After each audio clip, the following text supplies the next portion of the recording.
What's going on, guys, and welcome back to the Player Zone YouTube channel.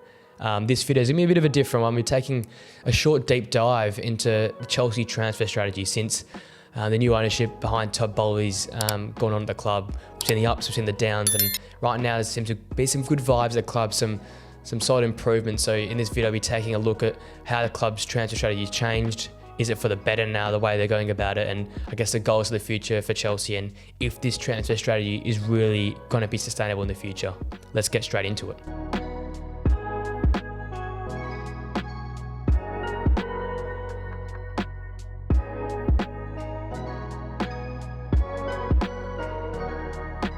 So Chelsea's been all the talk of the town when it comes to the transfer window. We've seen the ups and downs of Todd Boehly's takeover, but since he's come over the club's nearly spent €1 billion on talent across around 20 signings at the moment.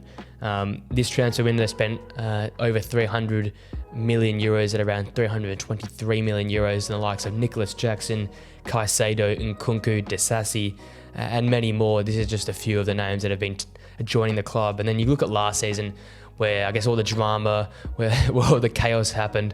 The club spent over €600 million on talent, bringing the likes of Enzo Fernandez in, Fofana, the centre-back, Mudryk, Cucurella, Koulibaly, and many, many more. So across these two seasons, across the last 12 months, the club's seen a lot of incomings, and equally, I guess, over the last off-season, a lot of outgoings. And this turmoil at the club, you look at what Frank Lampard said, there was a lot to do with the club. There's a lot of players there, a lot of dead wood, and Chelsea look like they've started to fix it up, but it seems this transfer strategy was so confusing last year and had no real meaning. But as we come into this year, the transfer strategy seems to have, I guess, a way forward, a clearer path that I'll look into right now.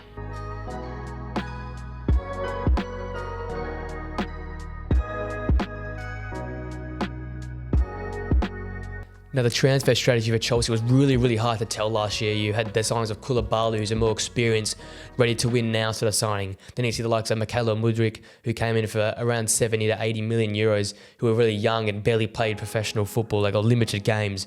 The signing of Enzo Fernandez for around 100 million euros for, again, someone who'd done very well in the World Cup and was doing well, but was 100 million euros the right amount? So the strategy seemed a bit confusing at times. There didn't seem to be any real direction at the football club, but it seemed that this has slowly changed, and Todd Boehly and his crew have seemed that they've learnt over the last sort of 6 to 10 months. And it seems now we have a transfer strategy at Chelsea. Looking at this year, every player that's been signed has been 25 years old or younger, and currently there's only 2 players at the club that are over the age of 30. That being Thiago Silva, who's arguably the best player at the club, and Marcus Bettinelli, a backup keeper, who's 30 years old himself. So we're seeing now that Chelsea have sort of got rid of that older talent, a bit of the deadwood, I guess you can say.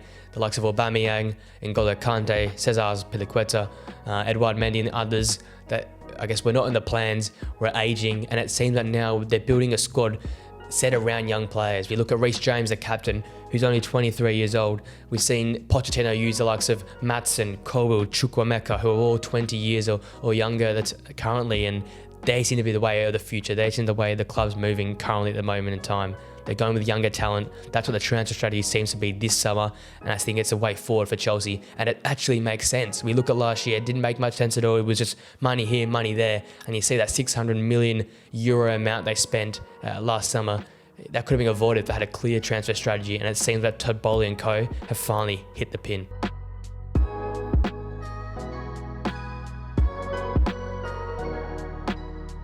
And when this newfound, I guess, identity that Chelsea are going with, they've matched it with the manager they brought in. Obviously, Thomas Tuchel sacked early last season. They bring in Graham Potter. Don't think he was quite ready for the job, and it doesn't seem like his transfers, he had any idea, I guess, of what the transfer would be in a way. You see the likes of Mudryk, was that really in the plans? Enzo Fernandez, was he in the plans? Arguably a great player, but was he in Graham Potter's plans? It seemed to be all over the place, and the connection between the top and the coach just didn't seem to be going off well there. And obviously last season we know what happened there, Graham Potter being sacked as well, and then Frank Lampard had to come and sort of mend it all together towards the back end of the season. But they bring in Pochettino, a guy who I guess, known for his time at Spurs to be commanding, authoritative, but also bring up young talent. I think of Eric Dyer, Dele Alli, Harry Kane, and others as well. He built that, the Tottenham team to push into European glory. They obviously got to the Champions League final, which they eventually lost to Liverpool, but he nurtured that young talent, pushed them on. Now achieving great things at Tottenham, and obviously earned that move to PSG, and rightly so. But in that environment with, I guess, too many egos with like Neymar, Messi, Mbappe, and others at PSG, where it's stacked of egos, stacked of high quality talent, it just didn't quite suit Pochettino. It wasn't his type of system. But he comes back to Chelsea now, a plethora of young players to work with. He'll demand that authority. He'll command them to work hard. He likes a hard-working team, a younger team which he can nourish. He can shape them into the players he wants, and it only seems to be successful from here. So the transfer strategy that has been put in this summer has been matched by the managerial appointment of Pochettino, when we're seeing so far, as I said, the likes of Matson getting a lot of game time, Levi Colwill being chosen as the centre-back to partner up with Thiago Silva, Chukwuemeka, the 19-year-old, getting a lot of game time as well. And obviously many, many more, like Nicholas Jackson, also the young 20-year-old there as well. So he has faith in these young talents. We see on the weekend they are very quality talents, and he'll get the best out of them.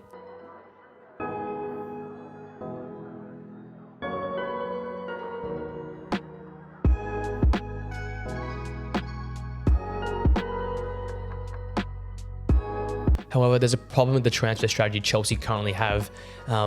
You see the amount of money they're spending on these players, over 100 million euros for Caicedo, over 100 million euros for like Enzo Fernandez. Obviously, these are the players they want, but they're showing their hand. They're saying, we're not going to be beaten or outbidded. We're going to bid out extraordinary prices to get these sort of players in. Even Lavia looking about 60 to 70 million pounds.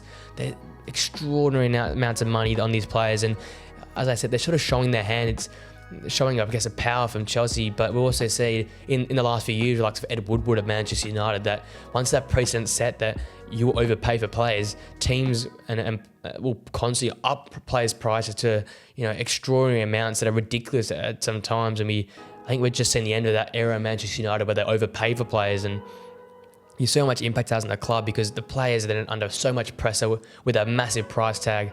It's hard to perform under it. Look at the likes of Jadon Sancho, even to a lesser extent Mykhailo Mudryk in that first 6 months. That massive price tag weighs down on players and they struggle to perform. And not only does a player lose out, but the club loses out because they're spending 30, 20 million more than what they should be spending on a player, and it's not a winning cause. And now that the precedence has been set with this Caicedo deal, with the Enzo Fernandez deal, the possible Lavia deal, Chelsea are going to find it hard in the next few years to get players for that sort of cheap 30 to 40 million pounds. If they want to get a quality talent, they're going to have to pay premium, above 60 to 70 million euros or pounds to bring in these quality players, and it's going to make it hard for them going in the future. So is this transfer strategy going to be successful in the future? It's up to be seen.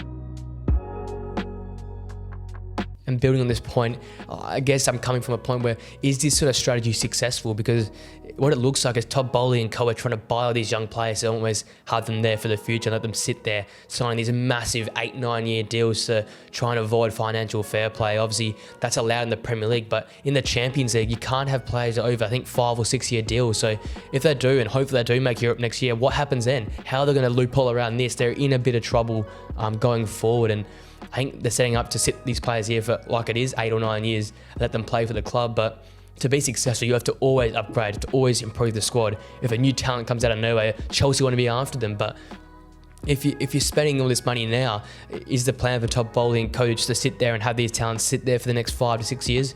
Because it doesn't work in football. You have to always upgrade your squad. You have to always bring in new talents. And if the plan is now to spend big and not spend later, that's not a feasible strategy. That's not a sustainable way of going about owning a club. And the amount of money they've expelled at the current point in time, are they hoping just to gain these profits back over time? I don't know how it's going to work, but for me, it doesn't seem like a sustainable method in the long run. Obviously, the offloading of talent this summer has been important for them to sort of recoup some of that money. Around 200 million to 300 million euros is being recouped from wages and the offloading of the likes of Mason Mount, Kovacic and Kai Havertz, but in doing so, you've had so many players leave the club. Don't get me wrong, that was needed, but you've got so much, changeover, and it seems to just be such a volatile environment with players coming in and out so much that it's hard to build a culture. It's hard to build connectiveness and a real team and strong environment to be successful when you've got players 10 or so coming in or 10 or so coming out. And hopefully this just slows down from here on in, because if Poch is going to try and build a winning team and they're going to try and build a winning atmosphere at Chelsea once again, you can't be having so many players leaving and joining the club to be successful. So going forward, is this strategy that they're using right now for transfers going to be successful? Because at this current point in time, I don't see it being sustainable at all. They're going to have to continue spending, but will they have the money to do so?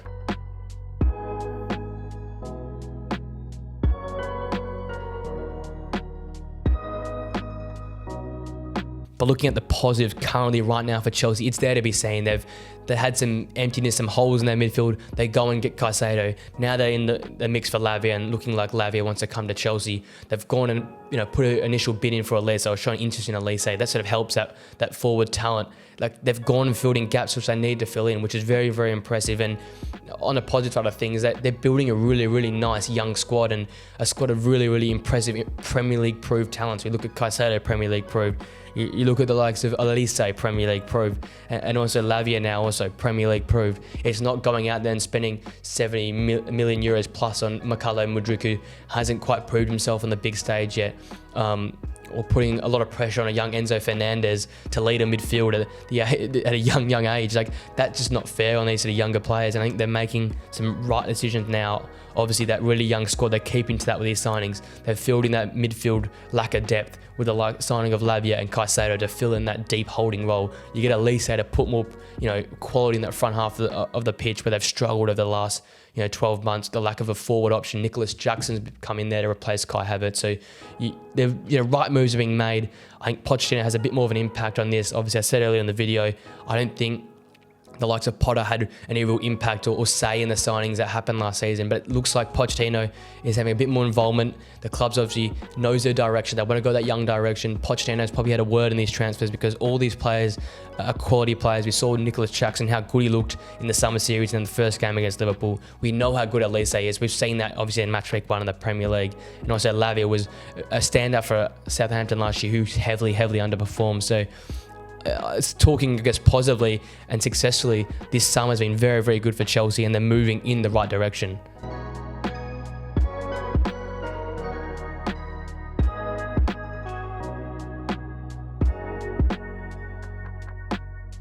But as I come to sort of summarise what's going on at Chelsea, I've been impressed what they've done this summer, but I think it's a learning experience. It's a learning experience for Todd Boehly and co, and a very expensive learning experience at that. Obviously, last year was a massive mistake. I think the amount of players they brought in, the squad was just overpopulated. It was way too big. It's hard to improve. It's hard to coach a team that's so overinflated. I think the reactionary bringing in of Potter and the sacking of Tuchel wasn't the right thing to do. They've learnt from that. They've got a manager who commands authority, demands authority. He stands up. He's a leader of the men. He can grow this young group, and they've committed to this young talent way of going forward, and I like that. That is all positive for Chelsea now under Todd Boehly. But as I said previously, is this transfer strategy going to be sustainable going forward? Because if Todd Boehly thinks now that he's bought all these young talent and signed to 8-9 year deals, he can sit back, kick back and relax and say, it's none of my business, that's not going to work for Chelsea. We see in the Premier League that you need to constantly upgrade your squad. If you want to be successful in unit, you bring in quality talent. And as much as far as this could probably get you, it's not going to get you trophies. It's not going to get you success in Europe. You're going to have to continually upgrade your squad. So by spending all this money now, I hope Todd Boehly doesn't think he doesn't have to spend any money in the future, because he's going to have to reach in that pocket again and keep spending. And then we also look at the other negative of the precedent that's been set for Chelsea, spending over 100 million euros on the likes of Caicedo, Enzo Fernandez, 70 million euros plus on Mykhailo Mudryk. That teams now know that they can sort of bully Chelsea around. Chelsea will reach in that back pocket and overspend for players at times.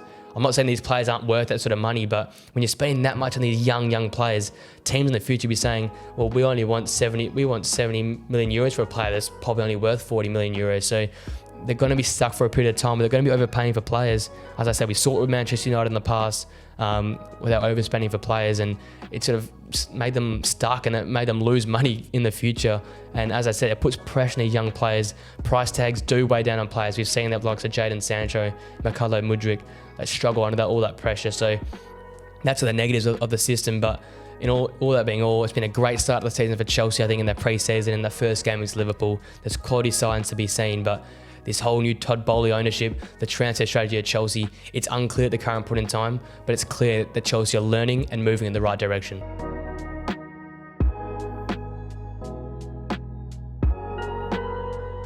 If you guys enjoy the video, guys, please smack a like on it. I love doing these little sort of investigations, these deep sort of dives into teams and what they're going about. If you enjoy this type of video, please let me know in the comments down below, because I'll do more of these with different type of clubs around Europe, in the Premier League, in the EFL as well. I'll be really, really happy to do some more of these sort of short, deep dive videos into teams. Please subscribe to the channel, share the channel with mates, and I'll see you guys for another video very, very soon. See you then.